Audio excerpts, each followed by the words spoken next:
Bom, uma boa tarde aí a todos os telespectadores e telespectadoras da TV Osasco, que estão nos assistindo pelo canal 3 da NET, canal 6 e 22 da Cabonet, e mais um programa, a PM e a Comunidade, que é uma parceria entre a Polícia Militar e a TV Osasco, através do CPM 8.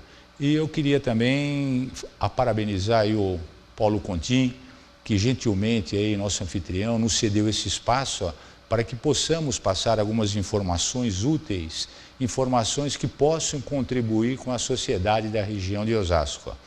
E hoje temos aqui a presença do meu amigo, o Tenente Venâncio, que é o comandante do 1º GB de Osasco. Uma boa tarde, Venâncio. Boa tarde, Coronel. Seja bem-vindo, Venâncio. Obrigado, uma satisfação o convite da TV Osasco, do senhor. Estamos à disposição para as perguntas e a intenção é ajudar e agregar ainda mais. Então, e hoje nós temos, na entrevista com o Tenente Venâncio, nós vamos explorar muito sobre desastres naturais. Então, eu queria que os nossos telespectadores não esquecessem de fazer perguntas, formular pergunta para nós através do WhatsApp 95893-5075, que procuraremos de todo jeito responder às perguntas dos nossos telespectadores. E, Venâncio, nós estamos aqui em pleno, praticamente, primavera, né? Plena primavera, e nós temos observado que nesse mês de novembro está chovendo bastante aqui na nossa região, não só aqui, mas praticamente em todo o estado de São Paulo. Sim. Eu queria lhe perguntar, como evitar alguns desses efeitos trágicos de desastres naturais que são decorrentes da chuva e é tão comum na nossa região?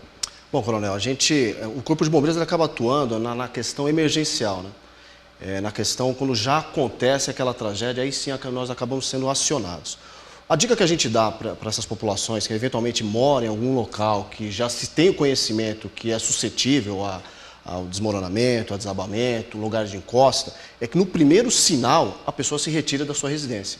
Não espere a coisa acontecer ou a coisa se agravar para que faça o acionamento para os órgãos públicos, seja para a Defesa Civil, seja para o Corpo de Bombeiros, mas que tenha essa percepção de que, olha, vai acontecer, pode acontecer, chuvas torrenciais, está caindo, e que a pessoa se retire desse local. E aí sim, aciona os órgãos competentes, aciona o Corpo de Bombeiros, 193, a Polícia Militar, 190, e a gente vai dar aquele primeiro atendimento, damos a primeira orientação para aquela família. Então, pelas saídas que vocês têm socorrido as pessoas, sim, vocês têm observado grandes áreas de risco na região? Então, na verdade, é uma característica geográfica do Brasil, né? Estado de São Paulo, também há muitas áreas. Osasco é peculiar na zona norte de Osasco, uma área muito acidentada, uma área geograficamente com esse potencial de poder ter acidente.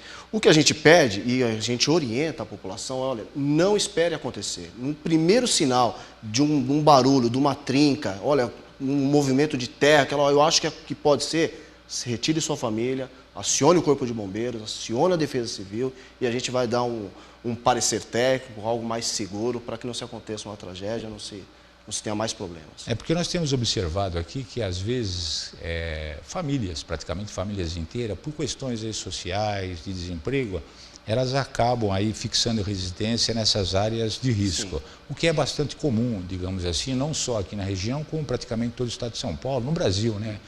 De uma forma geral. Agora, um risco muito grande que a gente tem observado é que essas pessoas costumam fixar as suas pré-residências aí próximo a córregos, E o risco que existe ali, a rapidez com que chove, porque às vezes a pessoa sai, dá uma olhada, está chovendo, mas aquele córrego ainda está baixo.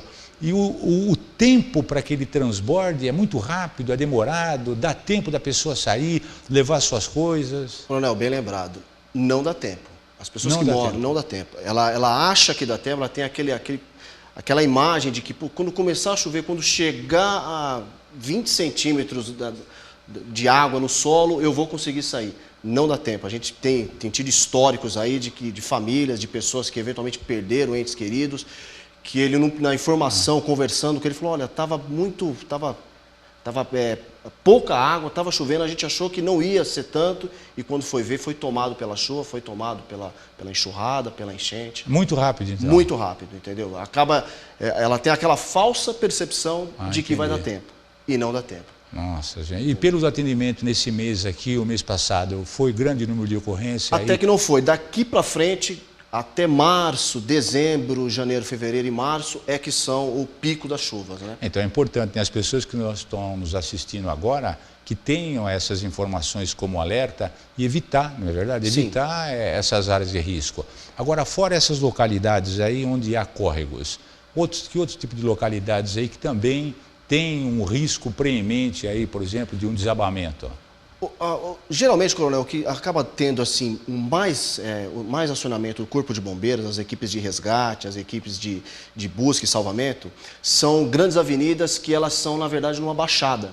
Então você tem uma avenida que ela é pavimentada, ela é bem sinalizada, mas geograficamente, quando chove, a água ela escorre para a parte mais baixa. E essa avenida, eventualmente, ela está na parte mais baixa.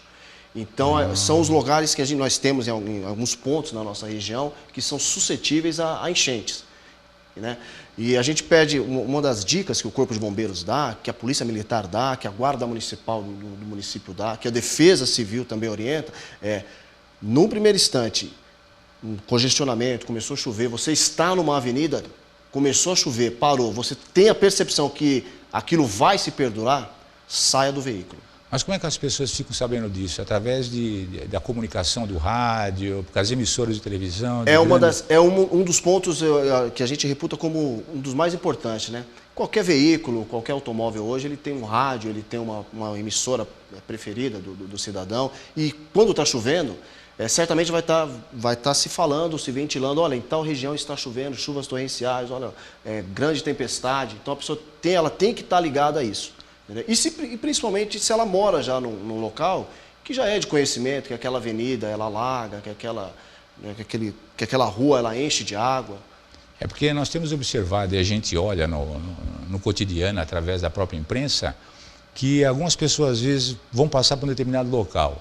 E ali, aparentemente, a água é baixa. A pessoa não conhece. Entra com o veículo e acaba ficando com o veículo no meio da água. Isso é muito comum aqui na região, né? Muitos casos. A pessoa, isso quando a pessoa, ela vê a água, ela fala, poxa, está meia roda do meu automóvel, então, eu consigo passar. E quando ele está fazendo aquela travessia, o veículo quebra. E aí ela está no meio do local alagado. Está com criança, às vezes, com um bebê de colo, e aí bate o desespero, ela não sabe se ela sai, se ela deixa, e gera todo um desconforto. Então, a dica primeira que nós damos, não fique dentro do automóvel, não tente passar para o local alagado, saia do automóvel. Mais vale o bem, a vida, do que a parte patrimonial. Com certeza, porque as pessoas, a gente sabe, né, no dia a dia, com muita labuta, muito trabalho para conseguir aquele bem material, sabe da dificuldade. Sim. E quando a pessoa percebe que vai perder o veículo, ela tende tudo quanto é jeito ainda de manter aquele bem. Sim. Mas que sirva de um alerta aí aos telespectadores aí que estão nos assistindo, que o bem mais valioso é a nossa vida. O bem patrimonial é importante, lógico, é importante, né? Para a gente ter o conforto, a tranquilidade, mas a gente consegue obter esse bem posteriormente. Em primeiro lugar, a vida e dos familiares que se encontram nesse veículo. Verdade, coronel. A vida, a polícia, o Corpo de Bombeiros, a gente trabalha sempre com essa primícia, a vida. Agora, né, nessas épocas, vocês fazem contatos entre outros órgãos, como, por exemplo, a própria Defesa Civil, a Defesa Civil do município, o estadual, outras instituições, como, por exemplo, o meio ambiente, né, a própria Secretaria do Meio Ambiente, para detectar locais de possíveis riscos, locais que possam haver desabamento ou até uma enchente? Sim, já existe um estudo em âmbito de estado e nos municípios, os locais que são mais suscetíveis aí a desmoronamento, desabamento, enchentes. Então, quando vai chegando essa época do calor e das chuvas, os órgãos, Corpo de Bombeiros, Defesa Civil, a Polícia Militar, as delegacias de polícia da área, a Guarda Municipal, a gente acaba juntando forças para detectar algumas localidades que são mais suscetíveis. Atrelado a isso, o serviço de prevenção, que é imprescindível, que tem nos ajudado, a imprensa local tem nos ajudado muito. Então, existe sim um trabalho, existe sim uma atuação para ver se a gente consegue minimizar e mitigar os efeitos dessas porque nós temos observado muito aí também que nessa época de chuva a gente vê um acúmulo de lixo, não por falta de recolher o lixo, muito pelo contrário, né, que o município aí ele procura sempre estar recolhendo, mas a gente vê que muita garrafa PET vazia jogada, colchões, sofás. Então aí também depende um pouco da educação, né, das pessoas e não deixar esses objetos aí jogados na rua, porque uma chuva, uma enchente carrega e tampa os bueiros, onde a inundação existe. E a educação é importante também nesse aspecto. Coronel, imprescindível. A gente percebe que, em específico em Osasco, existe um trabalho muito grande nessa parte de prevenção, nessa parte de recolhimento de lixo. Isso tem ajudado e minimizado bastante as ocorrências para o Corpo de Bombeiros, para a Defesa Civil. Mas tem uma outra ponta da linha que é exatamente a questão da educação, né? Que é a questão da conscientização do cidadão, do munícipe, de não jogar lixo em qualquer lugar, do entulho. Isso aí certamente parece que é só um pouco de lixo. Simples, né? Um ato simples, mas que pode ocasionar sérios danos aí. Que lá na frente, certamente, é um montante, né? Se cada um fizer essa parte ruim um pouquinho, só imagina o fim dessa história, né? Então a conscientização e a educação é muito importante. E pela sua experiência, pelo longo da sua carreira aí como oficial do Corpo de Bombeiro, você já chegou a presenciar situações em que a pessoa dentro do carro, em situação de desespero, e na iminência de morrer e poder salvar ou até perder a vida? Bastante, coronel. Bastante. Para nossa rotina, para a nossa vida profissional, acaba sendo natural esse tipo de atendimento de ocorrência. De pessoas que estão no veículo, que certamente, se a gente não chegasse, um mal maior ocorreria. Entendeu? Então a gente acaba, na nossa vida profissional, do Corpo de Bombeiros, isso tem acontecido e com uma certa frequência. Inclusive, nós agradecemos aí a participação de nossos telespectadores, né? Através do WhatsApp 958935075. E Venâncio, chega algumas perguntas aqui que eu queria lhe fazer. O Arnaldo aqui, o final do telefone 2261, ele pergunta se você teria aí condições de falar alguns lugares com maior índice de chamadas para o Corpo de Bombeiro. Bom, Arnaldo, nós temos muito pulverizados a quantidade de ocorrência e os tipos de ocorrência para as equipes de resgate e de salvamento, como eu disse. Mas o campeão de acionamento do Corpo de Bombeiros são os acidentes envolvendo motociclistas. Isso aí é o campeão. É queda, é acidente, a moto ela bate no veículo, ela bate no caminhão, ela bate no muro, ele cai. Então, para nós é o que mais tem. Então, nós vamos até daqui a pouco aí falar mais sobre sobre o assunto de acidentes. Mas na continuidade aqui, outro telespectador, o Fábio dos Santos, final do telefone 4169, está vendo uma insistência aqui se existe alguma pesquisa, através até uma estatística dentro do banco de dados, dentro do próprio Corpo de Bombeiros, sobre os lugares de maior risco de nossa região. Você se recorda dos locais aí? Eu sei que tem alguns problemas ali no Roxidari, que está sendo feito um trabalho bastante exaustivo ali para tentar resolver, mas fora ali o Roxidari, tem mais algum outros locais que você se lembre que há um número de chamados grande, devido a essa própria baixada, como você disse, em avenidas às vezes pavimentadas, mas que com o grande volume de água ali decorrente da chuva, enche, fica transbordando. Você tem alguma... Coronel, tem vários bairros que nos chamam a atenção. O Roxidale realmente é um deles. Certo. Entendeu? E o Roxidale ele é até um pouco estigmatizado, né? O Roxidale choveu, está alagado e às vezes nem está. Não está, isso é fato. Poxa, o pessoal acha que está debaixo d'água. Eu vejo a grande imprensa, pelo menos, né? A gente vê isso daí, né? A chuva está tranquila, sossegada, a gente fala, o Roxidale deve estar inundando, deve estar chovendo. E o que não é verdadeiro, né? Isso. O que não é verdadeiro. Entendeu? Mas as grandes avenidas, a gente tem aquela parte divisa que já foi um problema para a gente, ainda hoje acontece mais ou menos, divisa ali da estação General Miguel Costa, né, o quilômetro 21, divisa com Carapicuíba, a gente já tivemos problemas lá. Ao longo da Avenida Irante Sanazar, já tivemos alguns problemas também de alagamento. Irante Sanazar. Então, é meio pulverizado e muito depende também da onde cai a pancada de chuva. Então, nós localizada, né? É localizado, é bem localizado. Então, a gente sabe, tem os lugares que são mais suscetíveis. Propensos, né? Em virtude da geografia mesmo do local. E aproveitando aqui, nós tem uma telespectadora, né? A Joana Lins, final de telefone 2912, ela pergunta, né? E é interessante, né? Por que sempre só para os bombeiros, né? Acidentes de trânsito, vocês estão lá, acidentes domésticos, lá estão vocês do Corpo de Bombeiro, houve enchente, lá estão os bombeiros. Essa realmente é a função do Corpo de Bombeiro? Olha, é uma delas, mas nós, em muitos acionamentos que o Corpo de Bombeiros é chamado, em muitos tipos de ocorrência, não é nem ocorrência para o bombeiro, como nós costumamos falar no nosso linguajar. Certeza. Mas por sermos uma corporação querida pela população, a gente procura de alguma forma dar uma resposta.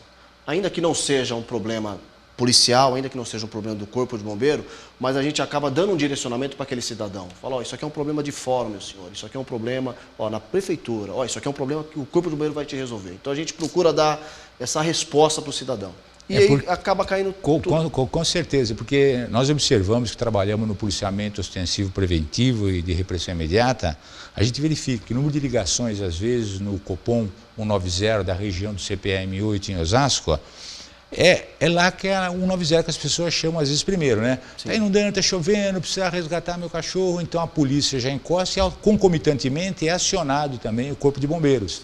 E às vezes em acidentes de casa em que a pessoa às vezes é eletrocutada, problema com bujão de gás, que é comum, não é verdade? Bastante. Problema com as pessoas que estão mexendo na rede elétrica sem nenhum tipo de habilitação ou capacitação para mexer naquilo, e a pessoa acaba sendo acidentada, já chama de imediato, às vezes a polícia militar, que chegando lá constata, é acionado de imediato também o Corpo de Bombeiro para dar os primeiros socorros, não é verdade? Isso é verdade, é bem isso mesmo, né?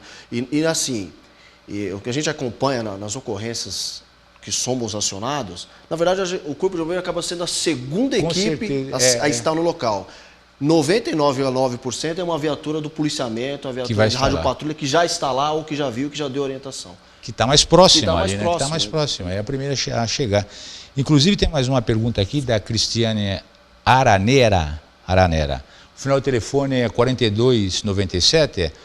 Ela pergunta o seguinte, o Venâncio, como saber que a região que moro está correndo risco de desabamento? Aí a gente precisa saber qual o tipo de região, né, meu? O histórico e quem também. Ela procuraria, quem a Cristiane procuraria para saber, para ter, digamos assim, um diagnóstico se naquele local onde ela está morando sofre ou não algum tipo de risco aí de haver um desabamento. Quem que ela procuraria? O primeiro direcionamento que eu dou para a Cristiane é o seguinte, Cristiane, você, certamente o histórico de onde você mora. Então o histórico já dá um encaminhamento se aquele lugar é suscetível, pode ter algum problema ou não. Se já ocorreu vezes anteriores. Se já ocorreu algum tipo de problema de inundação.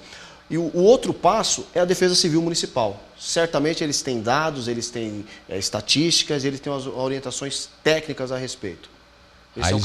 Esse é o caminho que a gente orienta. Mas a Defesa Civil ela pode ir para o local, por exemplo, mesmo em um dia comum, normal, sem chuva, sem nada. A pessoa pode ligar para a Defesa Civil para que faça um diagnóstico daquele local, não? Sim, onde a Defesa ela Civil, a Defesa Civil de Osasco, principalmente a do município de Osasco, ela é uma Defesa Civil bem atuante.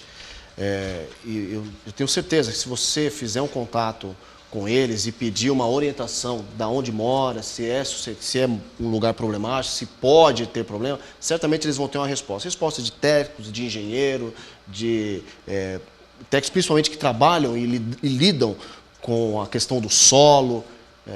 Sem resposta, a Cristiane não fica. Tem que procurar então, tem que procurar, né? A Defesa Civil. Muito bem. Agora a Maria Aparecida aqui, final do telefone 9495, ela faz aquela pergunta que nós falamos do veículo, né? Vamos esclarecer bem. Como abandonar o veículo caso perceba um alagamento à minha volta? Não há perigo de ser levada pela correnteza? O que ela quer dizer foi o seguinte, ela está num local perigoso. A água já subiu, ela tem que abandonar o veículo. Ela fala, se ela abandonar o veículo, ela não corre o risco da correnteza levá-la? Então, a nossa... Aí é um problema aí, porque Sim. ela sobe em cima do veículo, fica no veículo, aguarda socorro. É uma dúvida realmente não, interessante. O que a gente orienta é que o cidadão ele não tente a sorte, ele não espere chegar num momento crítico. Então, aí já entra a prevenção, né? Entendeu? Porque uma vez ele chegando naquele momento crítico, a partir dali tudo é desespero. Tudo é questão de sorte, de contar com que a chuva diminua, contar com que a água baixe. Então a gente trabalha na parte preventiva, fala, não deixe.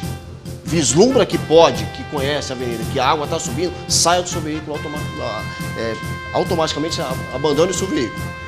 Vá para um lugar alto, vá para outro local, não fique à mercê de acontecer algo pior. Então, Maria Aparecida, é evitar, né? Se ao perceber alguma coisa, evite. Porque já estando no meio da enchente, realmente o risco é muito perigoso, né? Porque você pode sair fora do veículo e ser arrastado pela correnteza. Ou ficar no veículo, não chegar às vezes socorro a tempo e você ser carregado junto com o veículo. Então tem que tomar a cautela. E a prevenção é a melhor arma aí nesse momento. Melhor arma. E a gente agradece os telespectadores aí por nos estar assistindo aí pelo canal 3 da NET, né? E vamos aí a um breve intervalo e logo em seguida retornaremos aí com a entrevista, dando continuidade à entrevista com o Tenente Venâncio aí, que é o comandante do subagrupamento do 1º GB aqui de Osasco. Exatamente. Um grande abraço, até já.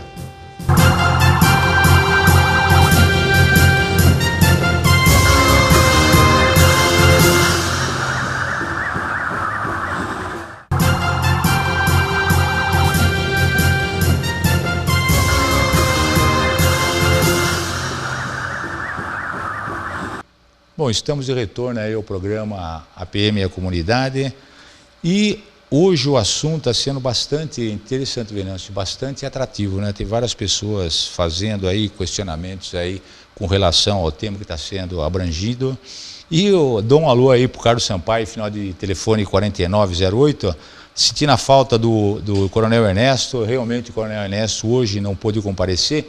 Ele teve um compromisso aí no alto comando, tem as reuniões dele, infelizmente ele não pôde comparecer, mas está mandando um abraço aí a todos os senhores e todos os telespectadores que estão nos assistindo. E um forte abraço também aqui para o bairro de Novo Osasco, né, que está ligado no programa, aí a PM e a Comunidade, da TV Osasco. E essa região aqui, Novo Osasco, é com muito carinho aí que a gente trata essa região. É uma região extremamente importante, temos dado apoio e a comunidade lá tem nos ajudado bastante. O Antônio Marques, Venâncio, no final do telefone 7108, ele pergunta se já houve alguma inundação na região central de Osasco, mais precisamente ali na área do Calçadão. Se já ocorreu algum fato aí anteriormente. E por que ocorre, digamos assim? Já teve sim. Mas as inundações que ocorrem, principalmente na região central de Osasco, não é nem por falta de infraestrutura, mas é pela grande quantidade de chuvas que aconteceu. Então, deu aquela pancada, aquela chuva torrencial momentânea e que ela só focou ali, por exemplo, a região central de Osasco. Então, não teve tempo da água escoar, não teve tempo dessa água, né, se esvairir. Mas já aconteceu, sim, já aconteceu. Bastante vezes, né? Bastante vezes, bastante. Nós temos observado aqui, inclusive é interessante aí o telespectador, esse questionamento, que a própria Polícia Militar, né, através do 90 e provavelmente o Corpo de Bombeiro também tem recebido várias chamadas por acidentes de vítima ocasionados por motociclistas que estão utilizando a via carroçável em época de chuva. Tem acontecido bastante, a gente tem recebido vários chamamentos e com certeza acionamos o Corpo de Bombeiro ou às vezes as pessoas ligam diretamente ao Corpo de Bombeiros. Sim. É comum isso? O que as pessoas devem fazer para evitar tantos acidentes de trânsito em épocas de chuva? Então, Coronel, essa época de chuva, nós temos um número de acidentes, ele cresce bastante, né? Principalmente o motociclista, porque o motociclista ele está suscetível, ele está aberto, ele tá em cima de uma motocicleta, que qualquer desatenção mínima dele, ou de um terceiro, ou de um outro veículo, ele vai para o chão, ele vai cair, ele vai se acidentar.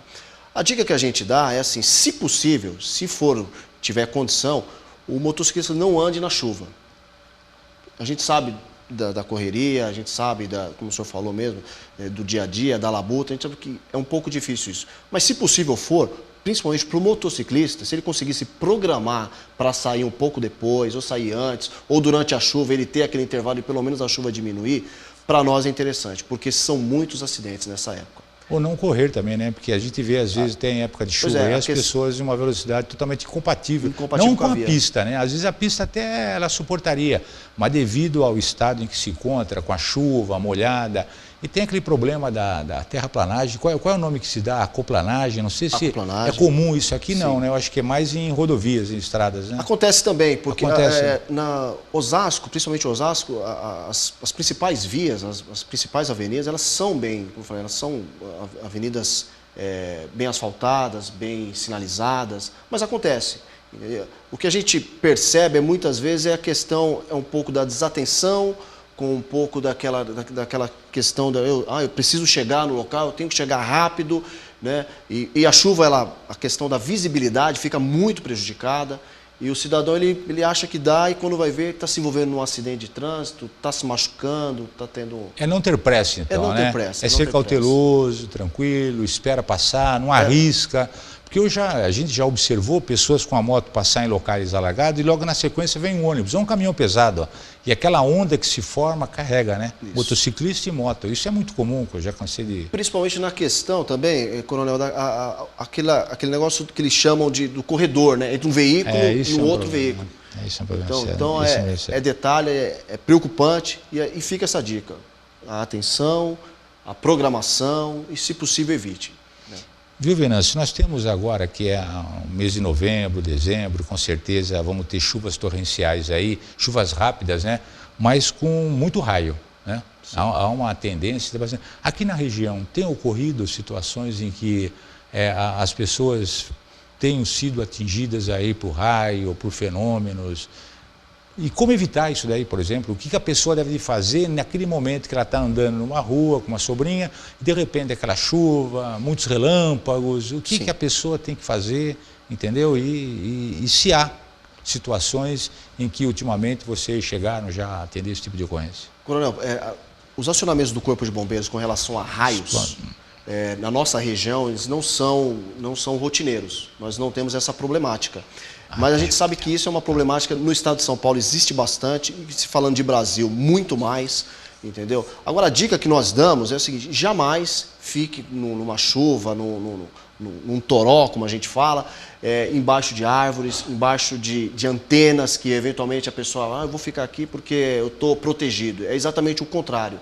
Você é o que está mais exposto quando você está... Isso é importante deixar bem clara a situação, que muitas pessoas têm essa noção errônea aí, né? Pois é, ela acha que ela estando debaixo de uma grande árvore, poxa, eu não estou molhando, eu estou protegido, e é o contrário, né? Você é um ponto que você está suscetível à descarga elétrica.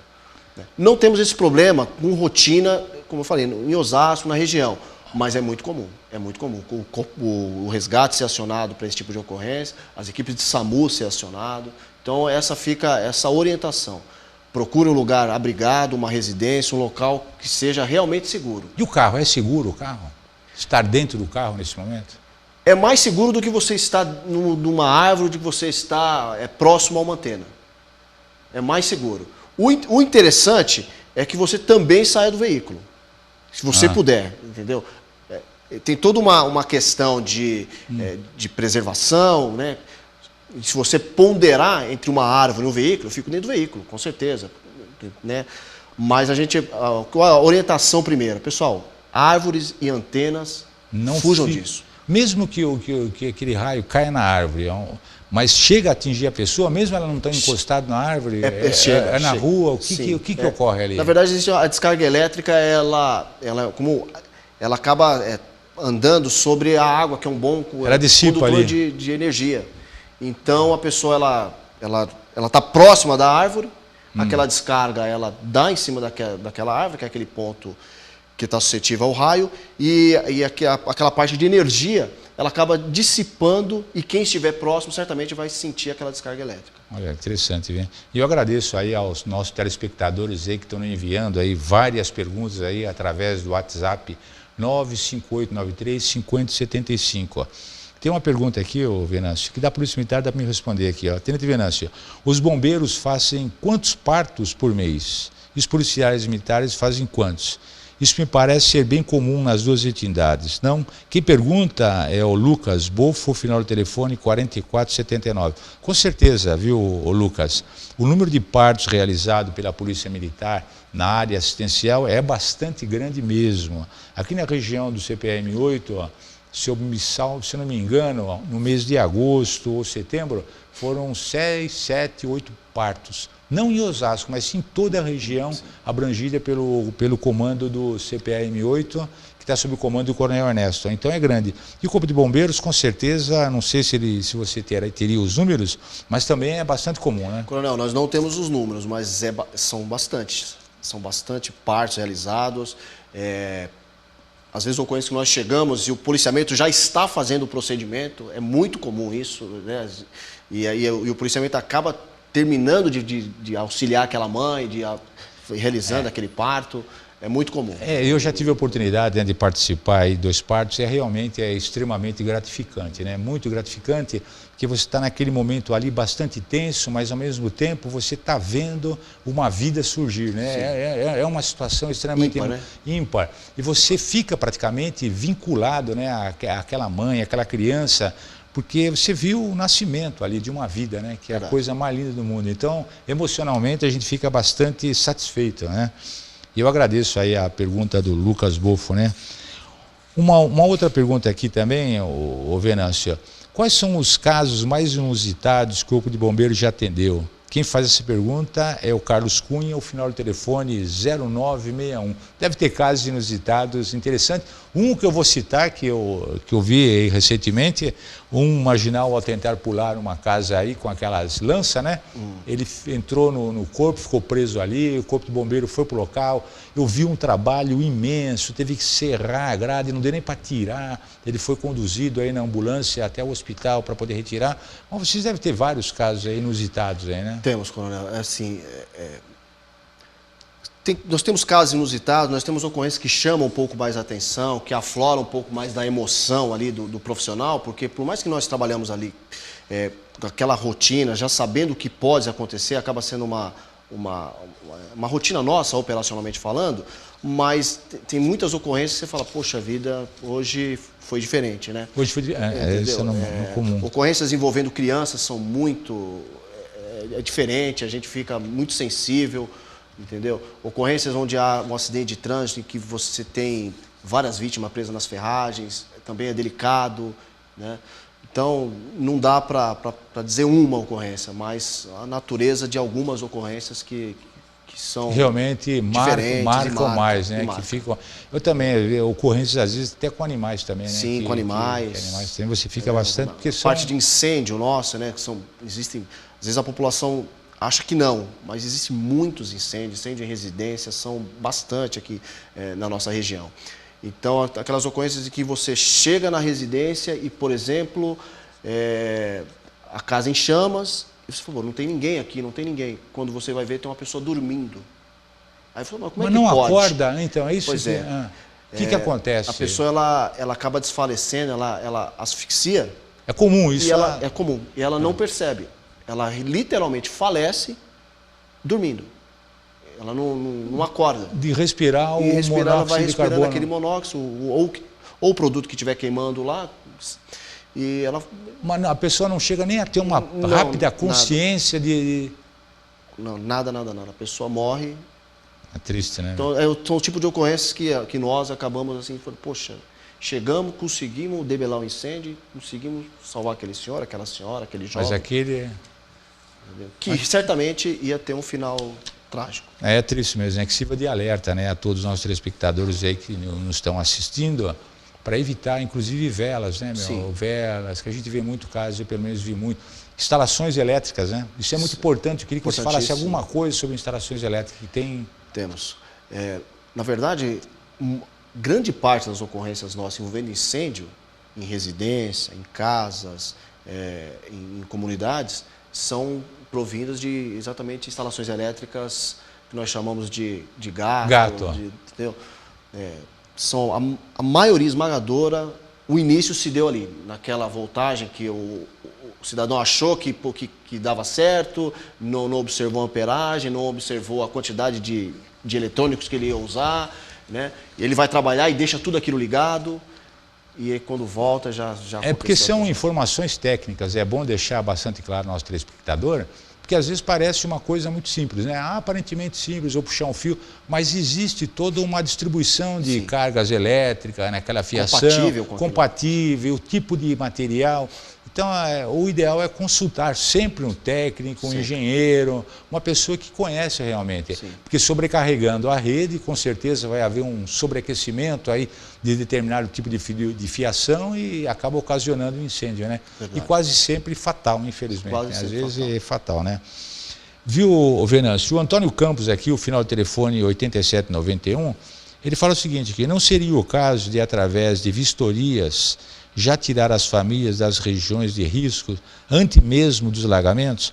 Quanto a essa questão, eu tenho observado aqui, inclusive eu tenho muito contato com o secretário da Segurança e Controle Urbano aqui da cidade de Osasco, que é o doutor André Santiago, e a pedido do prefeito ele tem ido em algumas regiões. Eu tenho até acompanhado algumas regiões que ele tem estado presente, para ir convencendo aí, procurando convencer as famílias a sair dessa área, haja visto o risco iminente ali de estar fixada a residência, como também a Defesa Civil.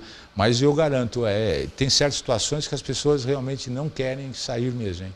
Não querem sair. Mas é comum isso daí, né? As pessoas podem pedir também, né? Podem solicitar, podem pedir para a prefeitura, pode pedir também para o Corpo de Bombeiro, para que ele compareça, para que se fale, ou que dê digamos assim, um laudo ou uma apreciação técnica se aquela área é de risco ou não, ou só incumbência da Defesa Civil. Isso. No caso de se dar um parecer técnico, o Corpo de Bombeiro não faz isso. Certo. Então, nós não temos a competência legal para isso. Quem acaba tendo competência é quem detém o uso e habitação do solo. O uso do solo, que aí no caso é a Prefeitura. Perfeito. O que nós temos acompanhado junto, principalmente ao município de Osasco, é que existe um trabalho intenso para se retirar as famílias desses locais que estão suscetíveis, com alguns planos de habitações, de casas populares. Então a gente percebe que existe uma política dentro do município nessa linha. Mas a gente tem um outro lado também, a questão social. São muita gente e não é um problema hoje, né? É um problema que já se arrasta há muitos e muitos anos. Então é uma coisa histórica que vem ocorrendo, mas a gente percebe que não está parado, que o poder público ele tem, né, dentro das suas dificuldades, ele tem conseguido, ele tem trabalhado, esmerido esforços para tirar, para construir outras habitações em locais, né, mais compatíveis, né? Dignos, mais compatíveis, né? Viu, Venâncio, tem a Irene Costa aqui no final do telefone 1796, obrigado aí pela sua pergunta. Como foi falado, o problema do lixo, né? O lixo descartado em horários errados pode causar problemas de alagamento? Ele fala do recolhimento de lixo. Não está na hora de coibir essa prática com multas e outras penalidades? Pelo que eu conheço aqui, sobre aquela lei recente aqui da cidade de Osasco, Cidade Limpa, né? Se eu não me engano, é Cidade Limpa, inclusive aplica multas gravíssimas àquelas pessoas que estão praticando bota fora, o chamado bota fora, né? Que é aquela sobras de material de construção das residências, que são jogados, às vezes tem pessoas que até despejam na rua. Agora, quanto ao horário, aí existe uma lógica, né? Não sei como é que funciona, existe uma lógica do recolhimento de lixo, né? Então, eu não sei explicar para o senhor como é que funciona esse horário desse recolhimento, mas existe, a gente sabe que existe, tanto que nós temos uma empresa no município de Osasco que faz esse serviço, que faz essa recolha desse material, mas tem toda somando-se a isso a questão de legislação, né? Então, o município de Osasco, existe uma lei que interfere nisso aí.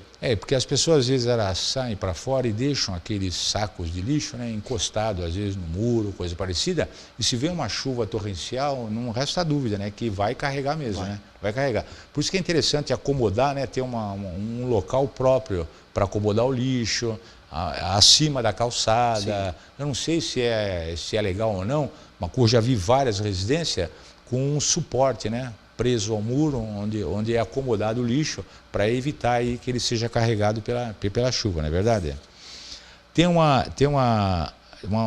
A Marilene Andrade, final do telefone 0008, não é à toa que os bombeiros são considerados heróis, tenho orgulho deles, parabéns. Então, parabenizando os bombeiros. Eu quero também falar com a Marilene Andrade, Marilene, a Polícia Militar como um todo, que é o Corpo de Bombeiros, que é a Polícia Militar que trabalha no policiamento ostensivo preventivo, são todos heróis realmente, que assim como o bombeiro, o policiamento de área também salva muitas vidas diariamente.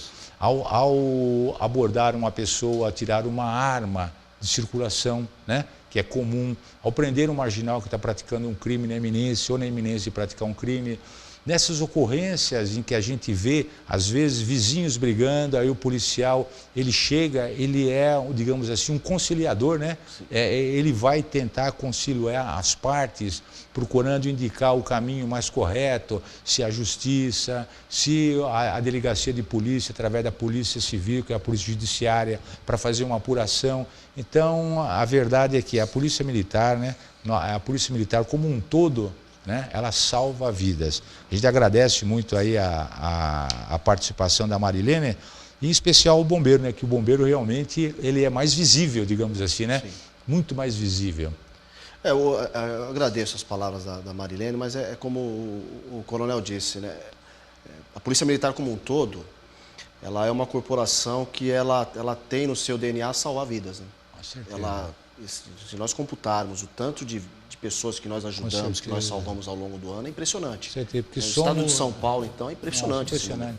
Porque somos, né, a malha protetora aí da sociedade, né, proteger as pessoas aí. E estamos encerrando agora mais um bloco. A gente agradece aí a presença aí, a participação de nossos telespectadores. E é rapidinho, daqui a pouco retornaremos com o programa A PM e a Comunidade. Até já.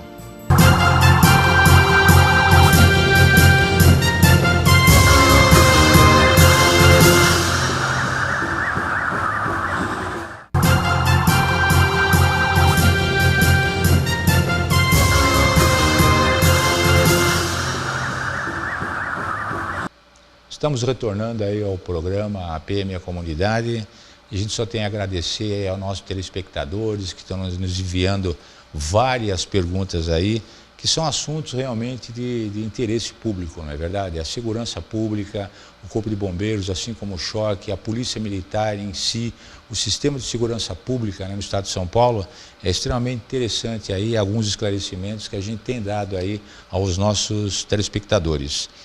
Viu, Venâncio? E não para de chegar, né? Várias perguntas aí, né? Elogios vários, inclusive aqui, que eu acabei de deixar, vários elogios aí, a atuação, a participação no Corpo de Bombeiros, né? Parabenizando o trabalho que vocês desempenham no dia a dia. Uma pergunta aqui da Carlota Inácia, mais de foro íntimo, né? Final do telefone 5085, ela pergunta como fica o coração de um bombeiro após um expediente. Parabéns novamente aos bombeiros, não tem medo de nada. Como fica a vida de vocês particulares após um expediente? A Carlota. Bom, Carlota, a gente, na verdade, assim, nem após o expediente, mas após a gente conversa com colegas aposentados, a gente nunca larga isso, né? A gente não consegue desvencilhar dessa carreira policial, de bombeiro, a gente nunca abandona, entendeu? É uma coisa que é uma vocação, né? Então você... É um prazer. É um prazer, né? Você trabalha em prol do próximo. Então, lógico, nos meus horários de folga, com a minha família, é um cidadão como qualquer outro, com a minha esposa, com meu filho, saio para me divertir. Mas o coração bate mais tranquilo, né? Bate mais tranquilo, mas eu estou sempre antenado com o que está acontecendo. É verdade. Então, às vezes, a gente, poxa, eu estou de folga, mas olha, aconteceu um acidente em tal local, olha, tá vindo equipes de tal região, é uma coisa grave. Já tem a preocupação, né? A preocupação do que está acontecendo. Você não desliga, né? A gente acaba não desligando. Você ameniza um pouquinho, mas você eu sei o que é isso, que a gente passa por isso. Eu também, praticamente 24 horas, né? No ar, né? Acompanhando o desenvolvimento, né? Acompanhando os principais problemas que ocorrem em nossa cidade, né? Em nossa área. Viu, Venâncio? Tem mais uma pergunta aqui que é interessante. Como está sendo fiscalizado pelos corpos de bombeiros os bares, restaurantes, hotéis, shoppings? Ou se esse tipo de fiscalização é próprio da prefeitura? Quem faz essa pergunta é o Fábio dos Santos, final do telefone 4169. O Fábio é que faz essa pergunta. Se é incumbência, digamos assim, do Corpo de Bombeiro, efetuar essas fiscalizações de bares, restaurantes, hotéis, shoppings, ou cabe à prefeitura? A quem procede a esse tipo de boa ação? Pergunta. A fiscalização ela cabe à Prefeitura e ao Ministério Público. O que cabe ao Corpo de Bombeiros? Existe um documento conhecido chamado de AVCB, que é a Auto de Vistoria do Corpo de Bombeiros. Então, para a pessoa, para que o cidadão tenha um determinado comércio, ele tenha um estabelecimento, certamente ele vai precisar desse documento. E na parte do Corpo de Bombeiros, existem alguns itens de prevenção, de cuidado com relação à prevenção de incêndio, principalmente, que esse estabelecimento vai ter que ter. Uma vez ele conseguindo, ele atestando que ele dispõe daqueles itens, esse documento ele é remetido para a Prefeitura, ele é remetido também para o cidadão, e aí sim, da parte do Corpo de Bombeiros, ele está regularizado. Entendeu? Mas aí já houve uma fiscalização prévia. Já houve uma fiscalização, já houve uma orientação por parte do Corpo de Bombeiros, mas a fiscalização em si não compete ao Corpo de Bombeiros. Nós não entramos num estabelecimento, shopping, de Inopina e falamos, olha, eu quero... Não, nós não fazemos isso. Mas existe alguma legislação, tem alguma legislação, inclusive, que eu ouvi há algum tempo atrás, quando deu aquele problema lá na Boate Kiss, não é verdade? Que houve vários questionamentos com relação à exigência da fiscalização do próprio Corpo de Bombeiros? Isso.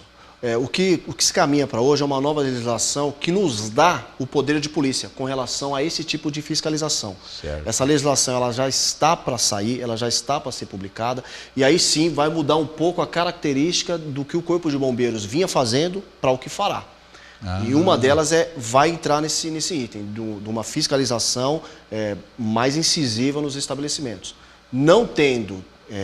por exemplo, alguns itens de segurança, um restaurante, por exemplo, certamente ele vai ser multado e ele pode culminar até em fechar esse estabelecimento. Então, inclusive é interessante que com a sua resposta aqui, tem uma pergunta aqui do nosso telespectador, que é o João Silvio, né?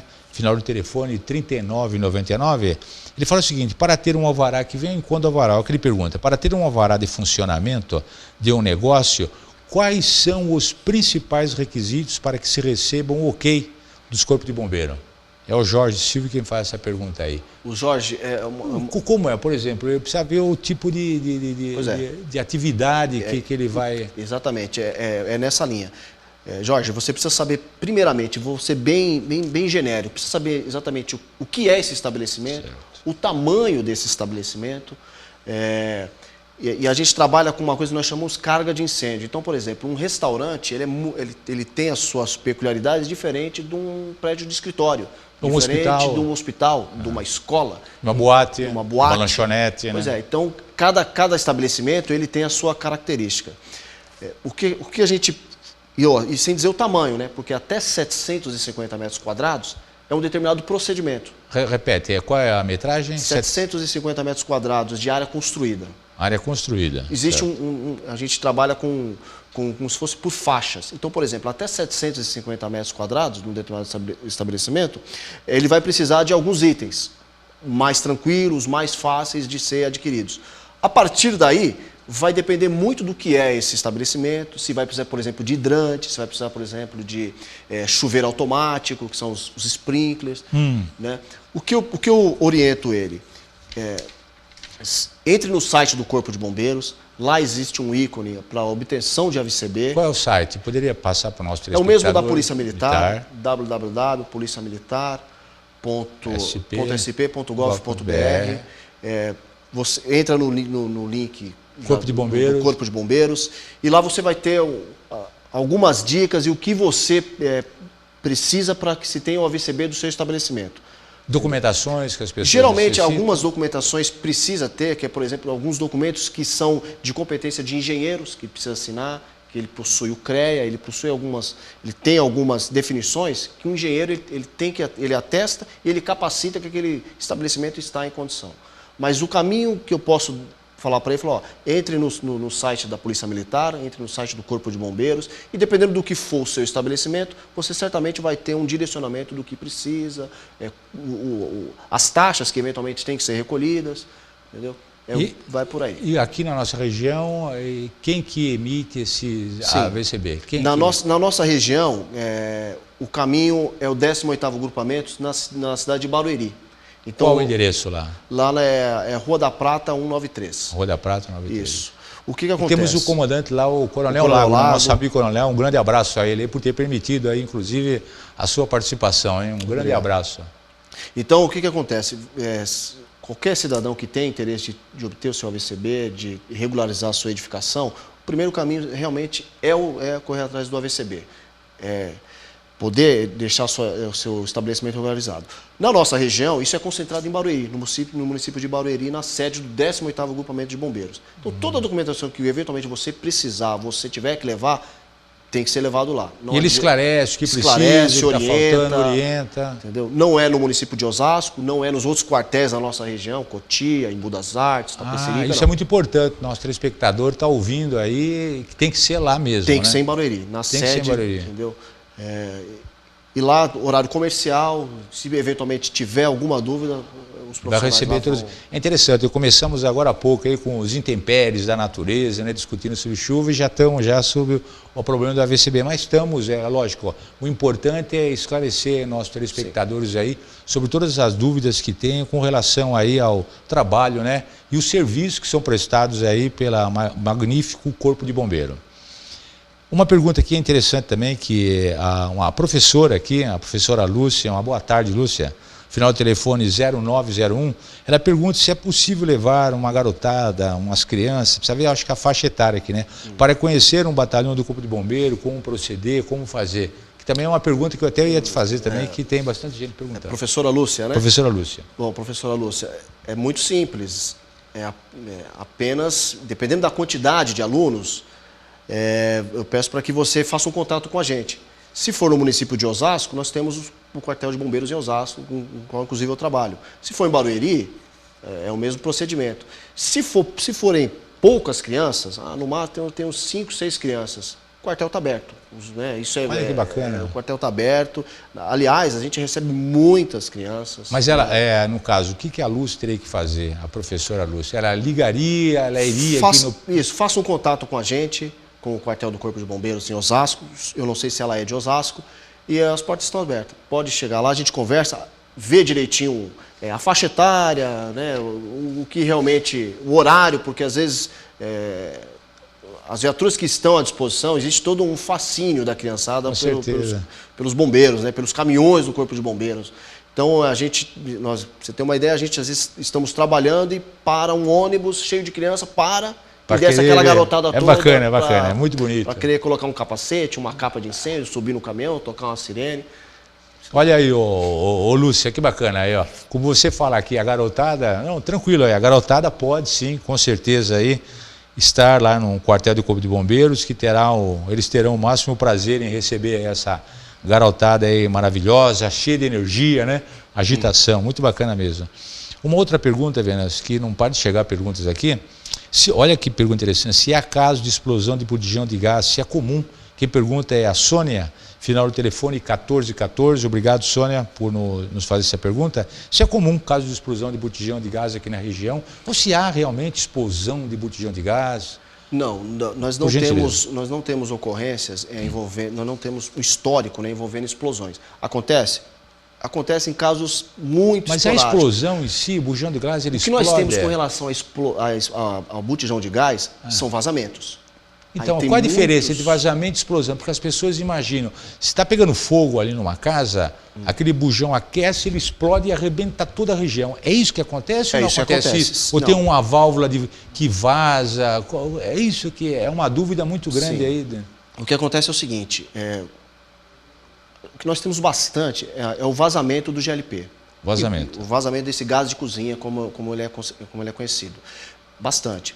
Problemas diversos, às vezes mau acondicionamento, às vezes é um cilindro que ele já é problemático, acontece. A mangueira, às vezes, desgastada. Uma senhora que eventualmente vai fazer uma alimentação e deixa o gás ligado, então, esquece e tal. Nós temos bastante ocorrência assim. De explosão ambiental, como é o termo que nós usamos, explosão mesmo. Que é explosão ambiental, que é aquele gás, ele se expandir em virtude de faísca, em virtude de algum aquecimento, de fogo. São poucos os casos, Agora, o que nós temos de histórico, assim, que quando acontece, realmente ele é perigoso. No primeiro, o gás de cozinha, ele é inodor. Perfeito. Entendeu? Mas existe um componente químico que o deixa com um cheiro muito característico, né? Que é o mercapta. Certo. E o que a gente pede? Primeiro sentido, primeiro odor aí desse gás, aciona o Corpo de Bombeiros. Aciona porque nós vamos no local, a gente vê qual é a situação desse botijão, a gente vê se está em local perigo e, se possível, se tiver condição, coloque-o no lugar arejado. Ótimo. Nunca dentro de residência, nunca para dentro do estabelecimento. Mas o bujão em si, ele pode explodir, aquele aço todo, ele pode... Aí é mais difícil, né? É muito raro, é raríssimo. O que acontece é o raríssimo. acúmulo do gás num ambiente fechado. Isso, e a pessoa... Exatamente. É o que 99% é isso. É o vazamento e aquele gás confinado no ambiente, não do botijão. Perfeito. Ó, temos mais perguntas ainda, mas infelizmente aí chegamos ao final do programa APM e a Comunidade. E hoje foi um programa bastante, aí, digamos assim, agitado, aí, muitas perguntas. Tem algumas perguntas aqui, inclusive do Fernando Costa, final do telefone 7701, que pergunta sobre incêndios que se ocorre aqui em favela, mas eu posso já de antemão aqui, praticamente na região, não. Aconteceu muito em São Paulo, né? Incêndios em favela. Na nossa região, por ano aqui, eu pelo menos não tenho conhecimento de nenhuma favela que incendiou recentemente. O que nós temos são pequenos incêndios, né? Que a gente acaba facilmente Deus, controlados. Né? 1, 2, 3, 4 barracos e a gente consegue debelar. Não, ótimo. Foi muito bom, viu? Olha, foi bastante esclarecedores aí a sua entrevista, Venâncio. A gente só tem a agradecer a você, agradecer ao Comando do Corpo de Bombeiro aí, a nossos telespectadores aí que têm feito uma brilhante participação aí. Espero que nós tenhamos esclarecido aí a grande parte das dúvidas. E se alguém tiver mais alguma pergunta a fazer, pode fazê-la não só através do WhatsApp, como também através do nosso site, que é www.tvosasco.com.br, e nós vamos encaminhar essas perguntas aí ao TNT Venâncio para que eles possam responder diretamente aos nossos ouvintes, nossos telespectadores. Só tenho a agradecer e uma boa tarde a todos, e a semana que vem certamente estaremos de volta e com certeza aí com a presença aí do tão estimado e tão querida do Coronel Ernesto. Um grande abraço aos senhores aí, tenham a todos uma boa tarde, Obrigado. Disponha do Corpo de Bombeiros, Coronel, obrigado pelo convite. O 18º Grupamento está à disposição da população. A Polícia Militar, como um todo, está à disposição do povo paulista. Muito obrigado. Só tenho a agradecer e agradecer ao Paulo Continha aí. Um grande abraço.